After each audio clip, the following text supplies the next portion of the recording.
Чиләбе өлкәсенең Агап районында урнашкан Әбләс татар авылына 117 ел. Биредә яшәүче халык үзенең килеп чыгышын бик яхшы белә.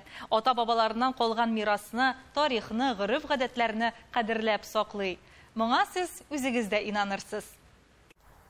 Оренбур якларыннан күчеп килгән берничә гаилә яңа авыл җирлеген элеккеге кебек Әбләс дип атаган. Туган ягының тарихы, токымы белән Линар Мусин бала чактан ук кызыксына башлаган. Моңа әбинең хикәясе тәрде ди ул. Үлер алдыннан где-то за год, наверное, киләле бер нәрсә әйтәм диде. И әйдә миңа сөйли башлады.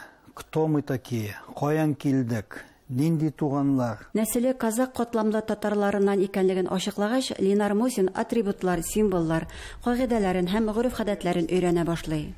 Элекке казачий авыл бар, Сыртинка. Да, 50 чакрымнан.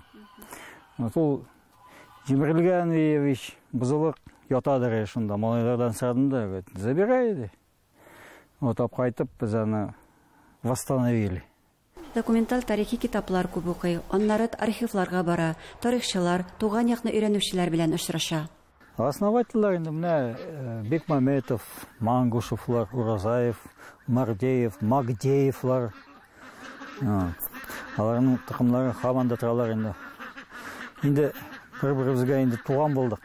Бабалары чыккан Оренбур өлкәсенең Әбләс авылы халкы белән үзара мөнәсәбәтләрне югалтмыйлар. Бигрәк тә соңгы 15 елда тыгыз оралашалар. 500 чакрым ара киртә түгел. Бер-берсен авыл бәйрәмнәренә чакырып, ярдәмләшеп яшиләр. Бергәләп төшкән бу фотопортретны рамлап Оренбурглылар Чиләбеләргә бүләк иткән. Ул авыл клубының түреннән урын алган. В конце 19 века в основном казаки были расселены вокруг Оренбурга, андай жир әс калды. Вот. Поэтому всем добровольцам предлагали переселяться на свободные земли казачьи. Случайно в архивах наткнулись вот на такой документ. Попечением и милостью императора Николая II. Биредә торак йортлар белән бергә мәчет тә төзелә, әмма аны 30-нчы елларда җимерәләр.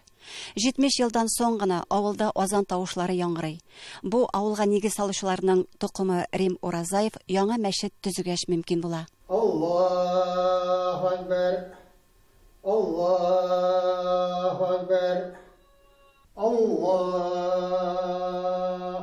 акбар. Халык бездә дружный. Уразаларын да тоталар, корбаннарын да чалалар күп. Таравих намазына да йөриләр. Йомга көнне обязательно 15-20 кеше булса да ким булмый. Яшьләр? Яшьләр күбәйде хәзер укытучылар бар. Укытучылар килә.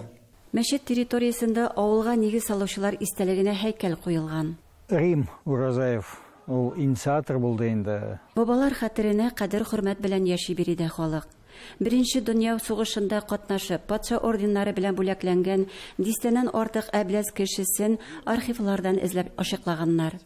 Бөек Ватан сугышыннан әйләнеп кайтмаган 20 яугир авылдашлары истәлегенә зур һәйкәл куйганнар. Анда карап торам, бөтен татар фамилиясе әйме. Шулай. Барсы да моны татар фамилиясе. Таза татар авылы булган инде алай. Таза татар авылы. Бирегә килеп язмышларын шушы авыл белән бәйләгәннәр күп. Фәүзия апа Мангушева 6 дистә ел элек килен булып төшә Әбләсгә. Мин Татарстан кызы. Кайбыш районы, Кайбыш авылыннан. Монда килдем мин 1950 елны. Авылыбыз бик әйбәт, бик матур. Матур яшибез, Аллага шөкер. Хәзерге вакытта Әбләздә 120 йорт һәм 500ләп халык яши. Эшкә ярыклылар барсы да авылдан читтә, нигездә Магнитогорск металлургия комбинатында хезмәт итә. Биредә мәдәни йорты, Күбәләк исемле балалар бакчасы эшли. 2 төркемдә 22 бала йөри. Моннан быелгы уку елына 7 бала авылның башлангыч мәктәбенә 1-нче сыйныфка узатылган. Балалар өчен бу хоккей майданчыгын урындагы хакимият авылның 115 еллыгы уңайыннан төзгән. Күрше авыллардан килеп уйныйлар, прямо күңелле.